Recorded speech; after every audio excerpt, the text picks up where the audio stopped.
То, что у меня в руках, в всех карманах и мечтах. Лучший гаджет всех времен — это мой крутой iPhone. Ты не смог купить его, потому что нищеброд. Посмотри, ведро смешон, он лопата, телефон. Позволь заметить, что Android — гроза всех мобильных систем. С нами Samsung и HTC, а ты что хотел? У нас гаджеты, виджеты прогрессивные. Дизайн Apple зомбирует людей. Новый iPhone мне дай.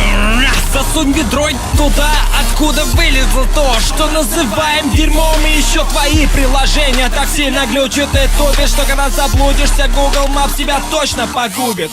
Чтоб ходить за хлебом в магаз, нужно 2 часа заряжать. Тебе ли не знать, ты живешь от сети, твою мать. Мол, внешний вид системы, он настолько убогий, будто делал его кто-то явно очень руконогий. Новый дизайн iOS, как твоей девушке грудь. Вкуса нет, он плоский, а стиле забыл, но не суть. Ведь Тим Кук не испытал тех мук, когда Джобс смотрел с небес, сломал свой MacBook. Ты гик или хипстер, зачем борода? Тут звонят из 80-х, спрашивают тебя. Но это все фигня, ровно как и iOS. Рики Мартин, iPhone, у вас с ним что-то есть.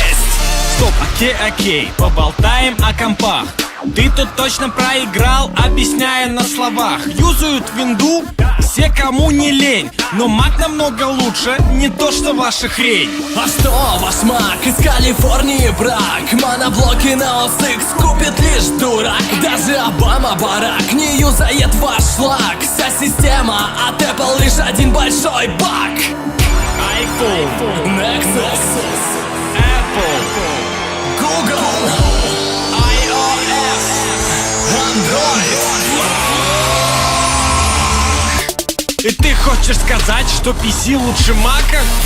Да не гони ты мне тут, смотри, не заплакай. Дизайн Билла Гейтса неповторим. Давай-ка поподробней тут поговорим. Ядро NT подобен решту, ставить антивирус, вот это не пойму. macOS на Unix лучше, защита Windows словно в луже. Apple Watch, iPhone, iPad, куча хлама, источник бед. Если предлагают товар, скупи на разумный человек скажет нет.